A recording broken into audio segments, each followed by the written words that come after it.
ষষ্ঠ স্কন্ধে চতুর্থ অধ্যায় ত্রয়োবিংশতি শ্লোক থেকে আলোচনা। দক্ষ মহারাজের ভগবত বন্দনা, হংস গুহ্য স্তোত্র।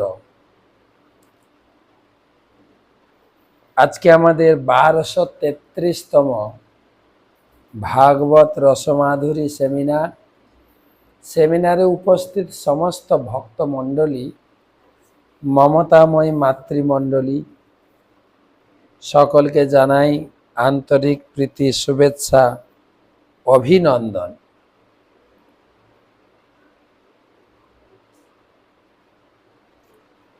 প্রথমে গুরুপাদ পদ্মে প্রণাম নিবেদন করে তার অহেতুকী কৃপা আশীর্বাদ প্রার্থনা করি। নম ওং বিষ্ণুপাদায় কৃষ্ণ পৃষ্ঠায় ভূতলে শ্রীমতে জয়পতাকা স্বামী নীতি নামিনে। নম আচার্য পাদায় নিতাই কৃপা প্রদায়িনে। গৌর কথা ধামদায় নগর গ্রাম তারিণে। ত্রয়োবিংশতি শ্লোক থেকে আলোচনা। প্রজাপতিরৌবাচ নম পরায়া বিতথানুভূতয়ে গুণত্রয়াভাস নিমিত্ত বন্ধবে অদৃষ্টধাম্নে গুণতত্ত্ব বুদ্ধিভি নিবৃত্তমানায় দধে স্বয়ম্ভুবে। নম পরায়া বিতথানুভূতয়ে গুণত্রয়াভাস নিমিত্ত বন্ধবে।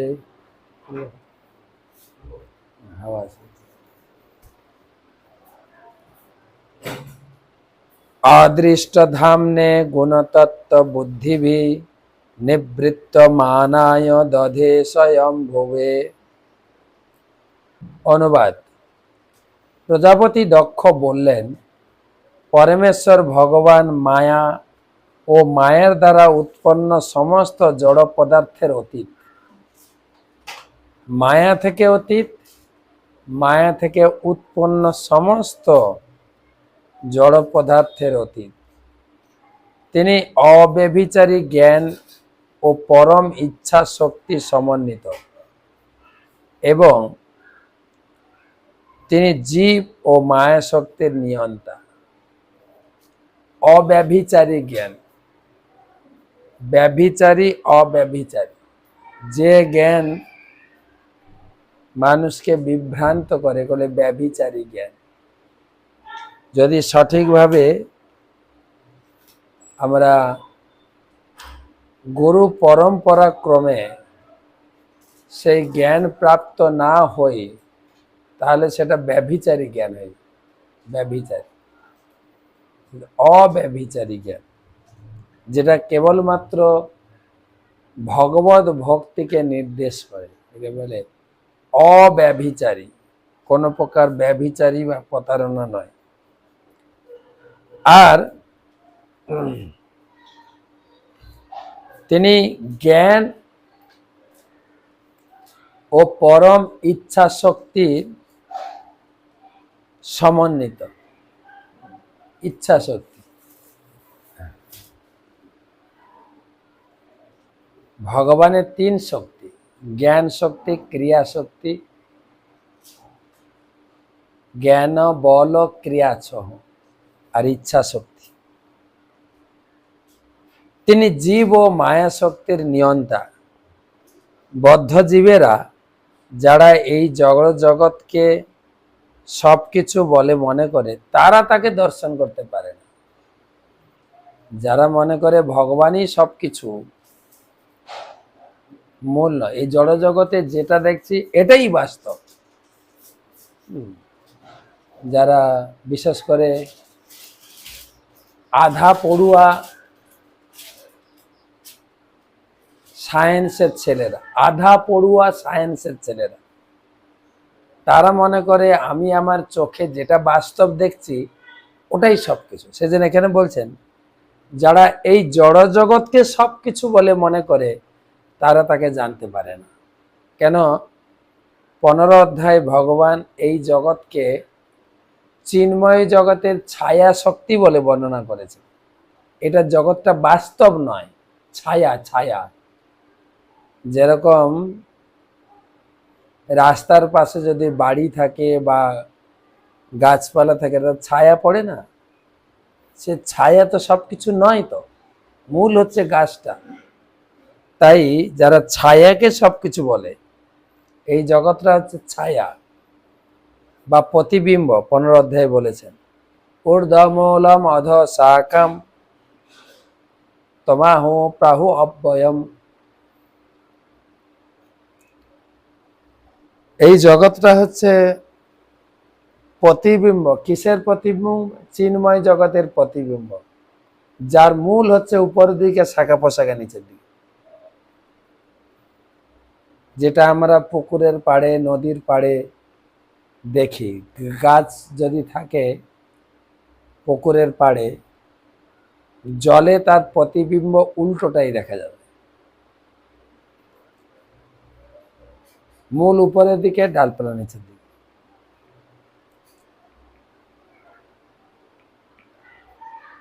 তো যারা এই জড়জগৎকে, ছায়াকে সবকিছু বলে মনে করে, তারা মূল ভগবানকে জানতে পারে না, দর্শন করতে পারে না। কারণ তিনি প্রত্যক্ষ আদি প্রমাণের অতীত। বহু লোক বলে ভগবান যে আছেন আমাকে দেখাতে পারবেন। ভগবান কিন্তু প্রত্যক্ষ প্রমাণের অতীত।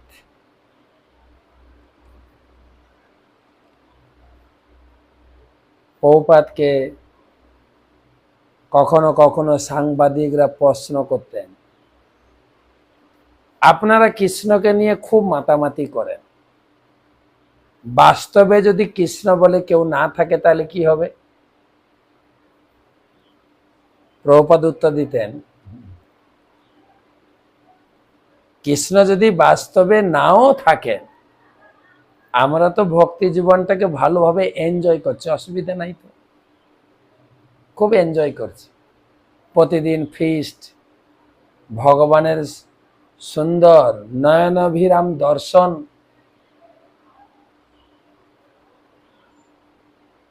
কিন্তু বাস্তবে যদি কৃষ্ণ থাকেন তাহলে তোমাদের কি হবে অবস্থা? তোমরা তো ভগবানকে মানো না, ভগবান নেই বলে জপ পরনাস্তে যা খুশি করে চলেছ। যদি ভগবান থাকে তাহলে তোমাদের কি হবে?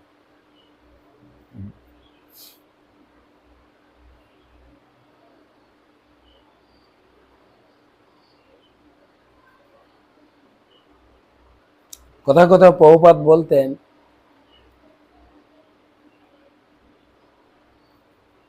ভগবান নেই। আর এটা হচ্ছে, তোমরা আমাকে জিজ্ঞাসা করছো ভগবান আদৌ আছেন কিনা, বা আপনি ভগবানকে দেখেছেন কিনা। প্রভুপাদ বলছেন, আচ্ছা আমি দেখেছি কিনা যদি আমি বলি, তোমার বিশ্বাসের ভিত্তিটা কি? আমি যদি বলি ভগবানকে দেখেছি, তুমি বিশ্বাস করবে? প্রভুপাদ তো ভগবানকে দেখেছেন, ভগবানের কথা শুনেছেন। প্রভুপাদ যখন জলদূত জাহাজে করে বিদেশে যাচ্ছিলেন, দুবার হার্ট অ্যাটাক হয়েছে। তার ডায়েরিতে তিনি লিখেছেন, বলে আবার একবার মানে হার্ট অ্যাটাক হলে আমি আর ফিরে আসবো না। ভগবান বললেন, আরে, ভগবান দর্শন দিয়ে বলছেন স্বপ্নে, তোমার নাম না অভয়, তুমি এত ভয় খাচ্ছ কেন?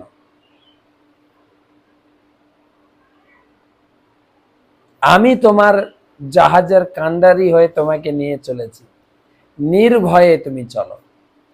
ভগবানকে দেখেছে, ভগবানের কথা তিনি কানে শুনেছেন, ভগবানের গায়ের দিব্য গন্ধ তিনি আস্বাদন করেছেন।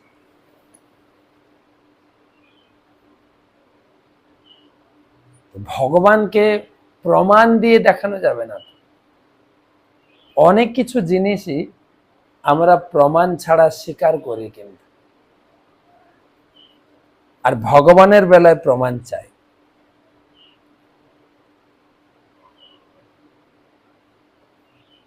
গাছের প্রাণ আছে, জগদীশ চন্দ্র বোস প্রমাণ করেছে।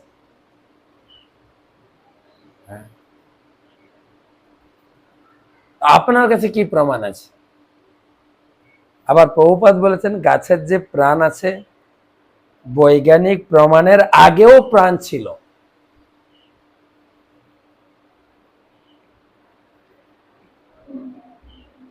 তাছাড়া দেখুন, আমাদের অনেকের পিতা আছে, পিতামাতা, পিতার পিতা দাদু আছে, দাদুর দাদুকে কি আপনি দেখেছেন? না। আছেন কি না, ছিলেন কি না? হ্যাঁ ছিলেন। চোখে দেখা নাই তো বিশ্বাস করছো না?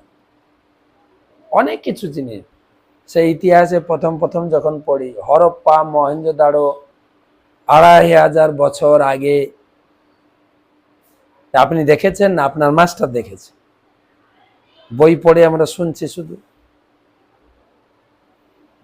প্রভুপাদ একটা ব্রহ্মসংহিতার শ্লোক কোট করেছেন, পন্থাস্তু কোটি শতস বৎসর সংপ্রগম্য বায়ো রথাপি মনসো মুনিপুঙ্গবানম সহপস্তি যৎ প্রপদ্য সিম্ন বিচিন্ত তত্ত্বে গোবিন্দম আদি পুরুষম তমহং ভজামি।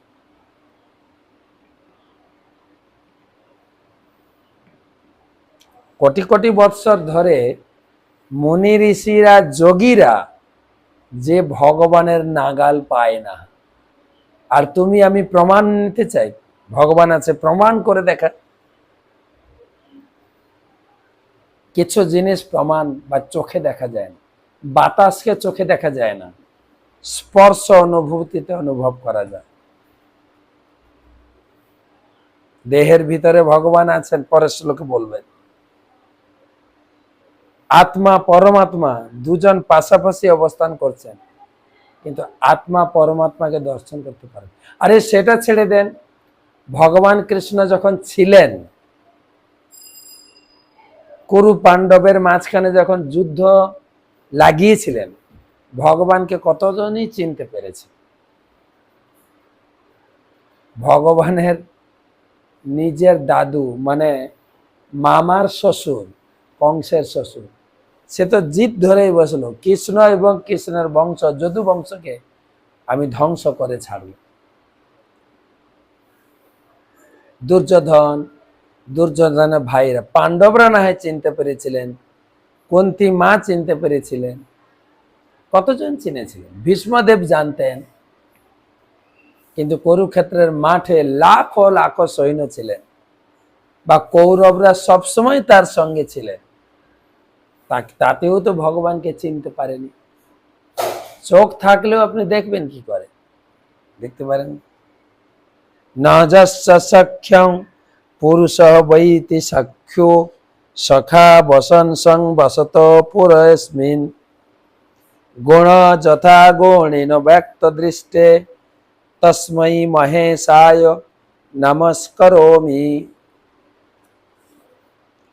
না যস্য সখ্যম পুরুষ বৈতি সখ্যো সখা বসন সং বসত পুরস্মিন গুণ যথা গুণেন ব্যক্ত দৃষ্টে তস্मै মহেশায় নমস্করোমি।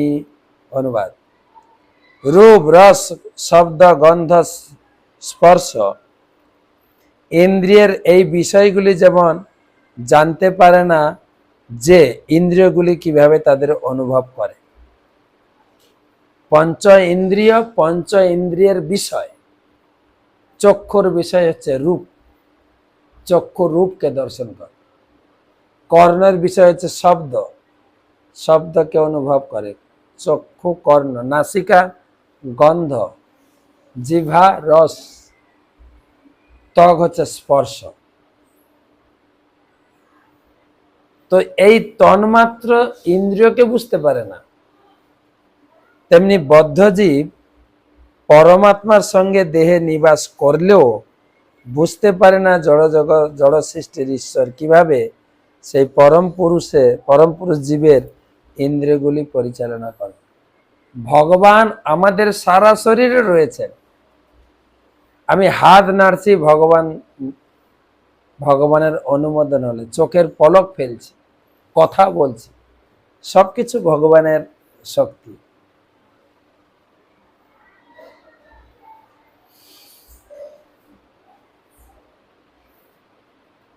বলছেন ইন্দ্রিয়ের বিষয় যেরকম ইন্দ্রিয়কে উপলব্ধি করতে পারে না,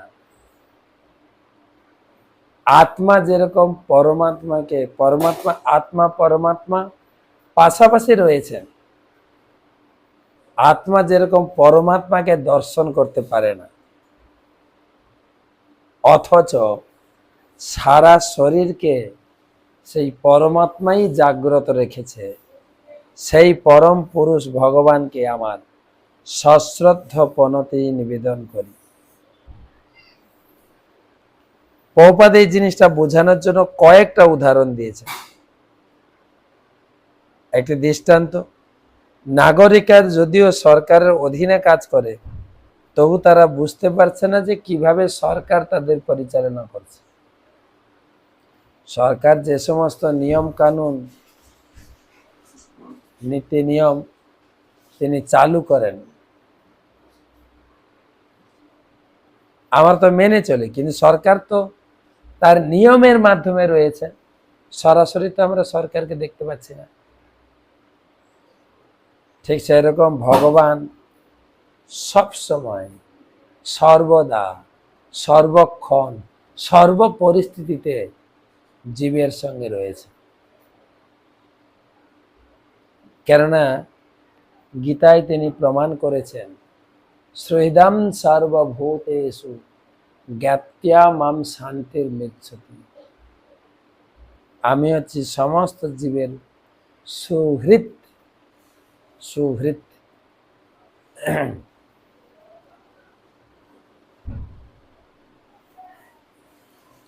এখানে আরেকটা দৃষ্টান্ত দিয়েছে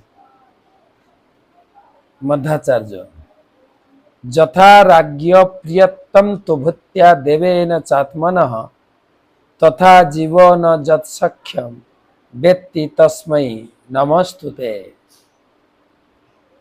যেমন একটি বৃহৎ প্রতিষ্ঠানের বিভিন্ন কর্মচারীরা যার অধীনে কাজ করছে সেই প্রধান কর্মাধ্যক্ষকে দেখতে পায় না, তেমনি বদ্ধজীবেরা তাদের দেহ অভ্যন্তরে বিরাজমান তাদের পরম সখাকে দেখতে পায় না। তাই আমাদের জড়চক্ষুর দ্বারা তাকে দেখা না গেলেও তাকে সশ্রদ্ধ প্রণতি নিবেদন। আমি দেখতে পাচ্ছি না বলে যে ভগবান নেই, এটা ভুল ধারণা। অনেকে অনেক জিনিস দেখতে পায় না।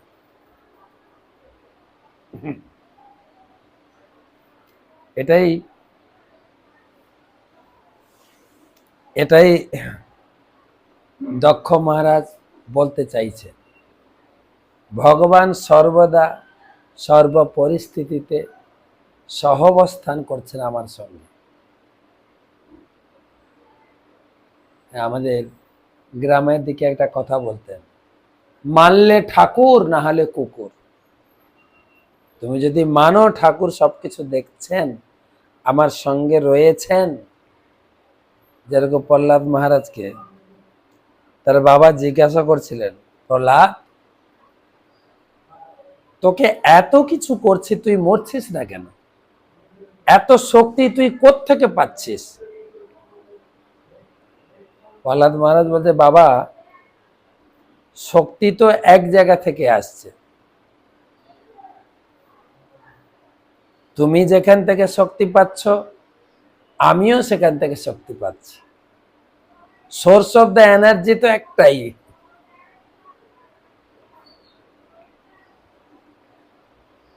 তখন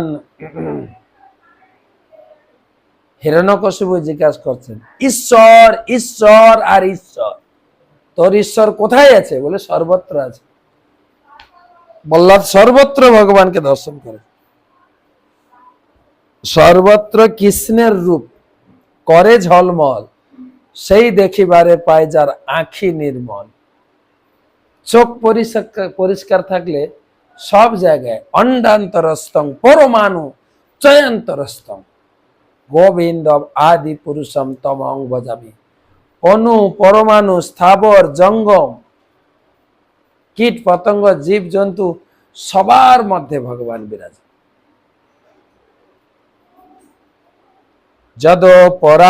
যদো পরাম মনস নাম রূপ রূপস্য দৃষ্টি স্মৃতি সম্প্রমোসাৎ ज इ अते केवलया स्वयं ससंस्थया हंसाय तस्मै शुचि सद्मने नमः। শুধু ভগবানকে নমস্কার নমস্কার আর নমস্কার। যদো পরাম মনস নাম রূপম রূপস্য দৃষ্টি স্মিত সম্প্রমোষাৎ জয় ই অতে কেবলয়া সসংস্থয়া হংসায় তস্मै শুচি সদ্মনে নমঃ।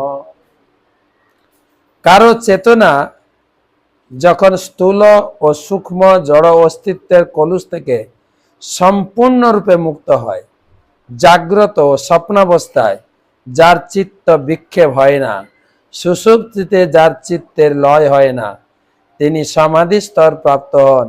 জড় দর্শন মনের স্মৃতি যার নাম ও রূপ প্রকাশ করে, তা তখন বিনাশপ্রাপ্ত হয়। এইরূপ সমাধিতে কেবল ভগবান তার সচ্চিদানন্দময় স্বরূপে প্রকাশিত হন। শুদ্ধ চিন্ময় অন্তঃকরণে তাকে দর্শন করা যায়। সেই পরমেশ্বর ভগবানকে আমি সশ্রদ্ধ প্রণতি নিবেদন করি। এতক্ষণ বলা হয়েছিল ভগবানকে দর্শন করা যায় না জড় ভাবুক ব্যক্তিরা, যারা এই জড় জগৎকে সম্পূর্ণ বা জড় জগৎকেই সবকিছু বলে মনে করে, তারা ভগবানকে দর্শন করতে পারে না। এই শ্লোকে বলছেন কিভাবে ভগবানকে দর্শন করা যায় না, কারো চেতনা যদি সম্পূর্ণরূপে কলুষ মুক্ত হয়।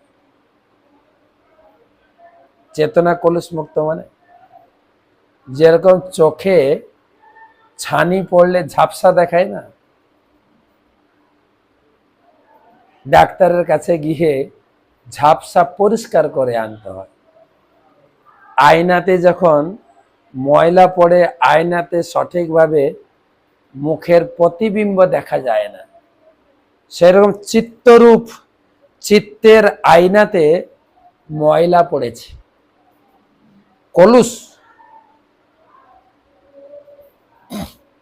কলুষ পড়েছে। সেই আয়নাকে পরিষ্কার করার জন্য, চিত্তরূপ দর্পণকে মার্জনা করার জন্য মহাপ্রভু দুটো সাবান দিয়েছে। একটা আছে নিয়মিত হরিনাম,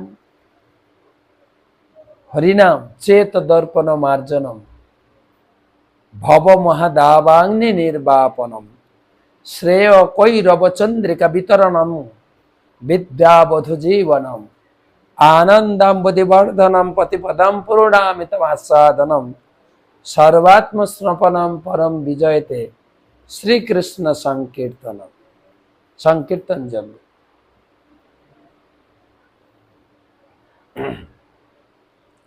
হরিনাম সংকীর্তন করতে করতে করতে করতে হৃদয়ের ময়লা, হৃদয়ের আবর্জনা ধীরে ধীরে পরিষ্কার হয়। আর 2 নম্বর সাবান হচ্ছে ভাগবত। নিয়মিত ভাগবত কথা শ্রবণ করতে করতে করতে করতে হৃদয় আয়না পরিষ্কার হবে। ধুনতি সমলম কৃষ্ণ সলিলচ্ছ যথা শরৎ। হৃদয়ের আবর্জনা ধুয়ে পরিষ্কার হয়ে যাবে। কিরকম না, বর্ষাকালের পরে যখন শরৎকাল আসে, কাদা ঘোলা জল স্বচ্ছ পরিষ্কার হয়ে যায়। তাই ভাগবত কথা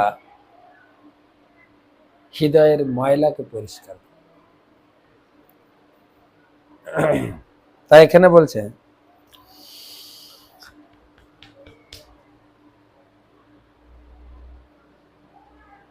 ধীরে ধীরে সমাধি স্তর প্রাপ্ত হন। জড় দর্শন মনের স্মৃতি যা নাম ও রূপ প্রকাশ করে, তা তখন বিনাশ প্রাপ্ত হয়। এই রূপ সমাধিতে কেবল ভগবান তার সচ্চিদানন্দময় স্বরূপে প্রকাশিত হন।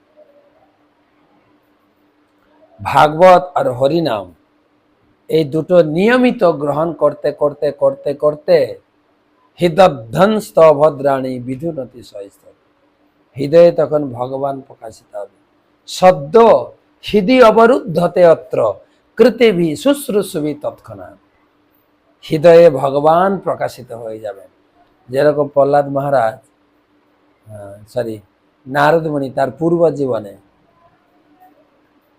তার গুরুদেবের কাছ থেকে যে মন্ত্র তিনি পেয়েছিলেন, একদম নির্জন প্রান্তে গাছের গোড়ায় বসে ধ্যানস্থ হয়ে সেই মন্ত্র জপ করতে করতে হৃদয়ে ভগবান এসে গেছে। ভগবানকে তিনি হৃদয়ে দর্শন করেছেন, আর ভগবান তার হৃদয়ের আরতি বর্ধিত করার জন্য আবার ভগবান অন্তর্ধান হয়ে গেলেন। নারদমণি অনেক আকুপাকু করেও ভগবানের দর্শন সক্ষম হলেন। ভগবান আমাদের আজ্ঞাবাহ দূত নন, কিন্তু যখন ডাকবো তখন চলে আসবেন। এর আগের শ্লোকে 23 শ্লোকে আমরা পড়েছি যে ভগবান হচ্ছেন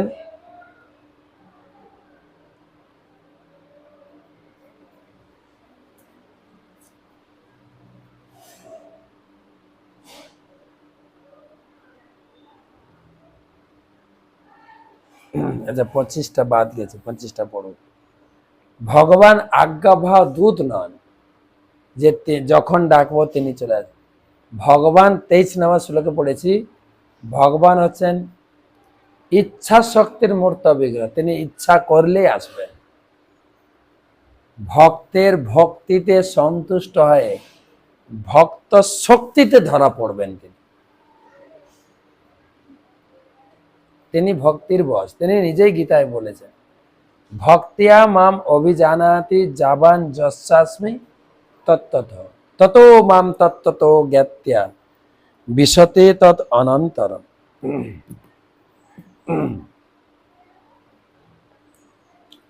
তো আমরা একটু 25 নম্বরে ফিরে আসছি, 25টা বাদ গেছি। তো দক্ষ মহারাজ কেবল ভগবানকে প্রণাম প্রণাম প্রণাম, কেবল ভগবানকে প্রণাম নিবেদন করেন। অর্জুন তো গীতার ভিতরে বিশ্বরূপ দর্শন করে বারবার প্রণাম করেছেন, সামনে প্রণাম, পিছনে প্রণাম, সাইডে প্রণাম, চারিদিক থেকে প্রণাম করেছেন। 25 দেহ দেহ সব অখ্যা মানবভূত মাত্রা মাত্মা নমন্নম চবিদু পরম যৎ সর্বম পুমান বেদ গুণাস তজ্গো ন বেদ সর্বজ্ঞমনন্ত মীঢ়ে দেহ সবক্ষ মানবভূত মাত্রা মাত্মা নমন্যম চবিদু পরম যৎ সর্বং পুমান বেদ গুণাংচ তজ্গো ন বেদ সর্বজ্ঞমনন্ত মীঢ়ে। যেহেতু দেহ প্রাণ অন্তরিন্দ্রিয় বহিরিন্দ্রিয় পঞ্চমহাভূত তন্মাত্র হচ্ছে জড়তত্ত্ব, তাই তারা তাদের স্বীয় প্রকৃতি জানতে পারে না, এবং অন্যান্য ইন্দ্রিয় তাদের নিয়ন্তাদের প্রকৃতিও জানতে পারে না। কিন্তু জীব চিন্ময় হওয়ার ফলে তার দেহ প্রাণবায়ু ইন্দ্রিয় মহাভূত ও ইন্দ্রিয়ের বিষয়সমূহকে জানতে পারে, তাদের মূল স্বরূপ 3 গুণকেও জানতে পারে। জীব যদিও সম্পূর্ণরূপে সেগুলি সম্বন্ধে অবগত, তবুও সে সর্বজ্ঞ অসীম পুরুষকে জানতে পারে না। তাই আমি তাকে আমার সশ্রদ্ধ প্রণতি নিবেদন করি।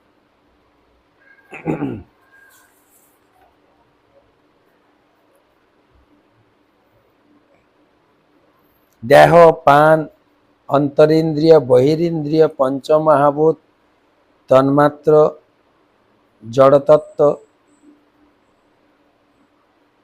মানে দেহের সমস্ত জিনিসকে খুঁটিয়ে খুঁটিয়ে বিশ্লেষণ করেছেন দক্ষ মহারাজ।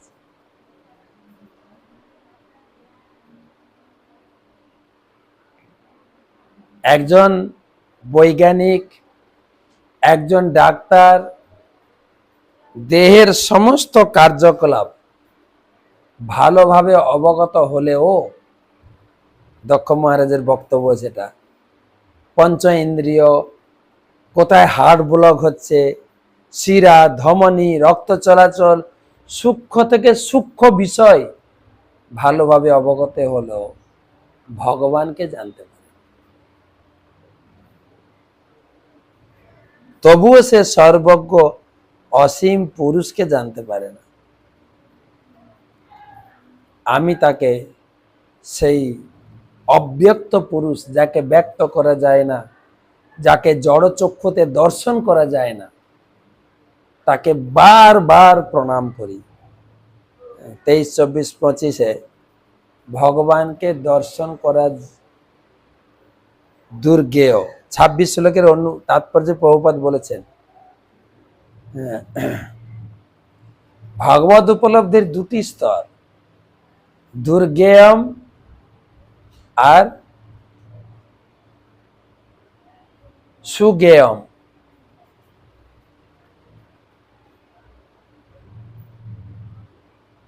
ব্রহ্ম উপলব্ধি, পরমাত্মা উপলব্ধি সুগেয়ম, কিন্তু ভগবত উপলব্ধি দুর্গেয়। চৈতন্য চরিতামৃতে বর্ণনা করা হয়েছে, কৃষ্ণ যদি ছুটে ভক্তে ভক্তি মুক্তি দিয়া, কভু ভক্তি নাহি দেন রাখেন লুকাইয়া।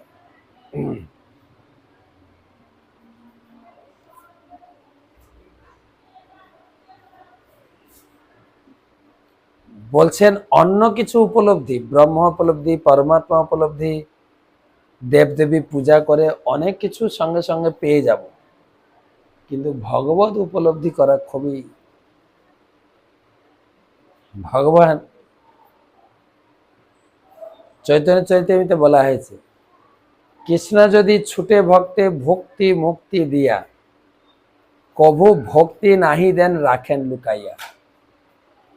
ভগবানের কাছে ভোগ বাসনা চাইবেন, মুক্তি বাসনা চাইবেন, ভগবান অনায়াসে দিয়ে দেবেন, কিন্তু ভক্তি সহজে দেন না। কেন না, ভক্তি দিলে যে ভক্তের ভক্তিতে আপনি বন্ধন হয়ে যাবেন। সেই জন্য আজকে 4টে শ্লোক পড়লাম। প্রথম 3টি শ্লোকে ভগবানকে জানতে পারা যায় না, অনেক উদাহরণ কারণ সবকিছু দেখিয়েছেন, ভগবানকে জানা যায় না।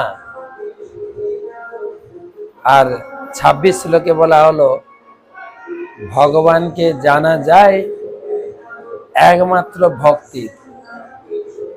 ভক্তির মাধ্যমে। ভক্তির মাধ্যমে তাকে জানা সম্ভব।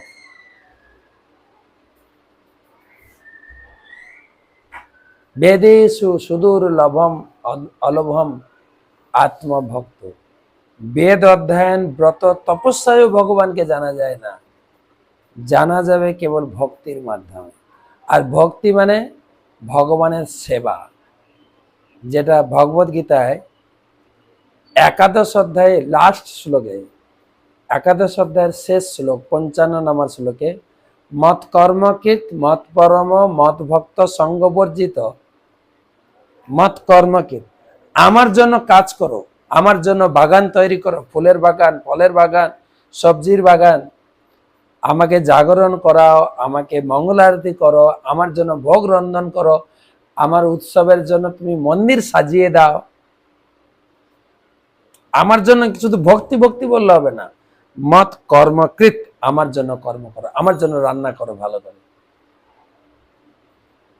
মত কর্মকৃত মত পরম, আমার ভাবনায় তন্ময় হয়ে যাও। মত কর্মকৃত মদ ভক্ত, আমার ভক্ত হও, সঙ্গ বর্জিত, দুসঙ্গ কুসঙ্গ বর্জন করো, নির্বৈর সর্বভূতেষু, এবং সমস্ত জীবের প্রতি তোমার শত্রুভাব শূন্য। কোন জীবকে তুমি কেটে বা আঘাত দেবে না, কেটে খাবে না, এগুলো বলে ভক্তি। লোকে বলে ভক্তির সঙ্গে খাওয়া দাওয়ার কি সম্পর্ক আছে? কিন্তু গীতায় ভগবান পরিষ্কারভাবে বলেছে, যদি তুমি আমাকে ভগবান বলে স্বীকার করো, সমস্ত জীবকে আমার সন্তান বলে মনে করো, কাউকে তুমি আঘাত দিও না। তাই হংসগুজ্জ প্রার্থনা আমরা পড়ছি। দক্ষ মহারাজ তিনি প্রার্থনা করছেন নিজের প্রচেষ্টায়, অনেক বড় বৈদিক জ্ঞান বিশ্লেষণ এবং জড়জগতের চুলচেরা অধিবেশন এসব করেও ভগবানকে জানা যায় না। ভগবানকে কেবল ভক্তির মাধ্যমে তাকে জানা সম্ভব। দেখেন, সমস্ত শাস্ত্রের গূঢ় কথা হচ্ছে ভগবানকে ভক্তি করে ভগবানকে জানা যায়, ভগবানের সঙ্গে নিজেকে যুক্ত করা যায়। তো আজকে তো সময় হয়ে গেল।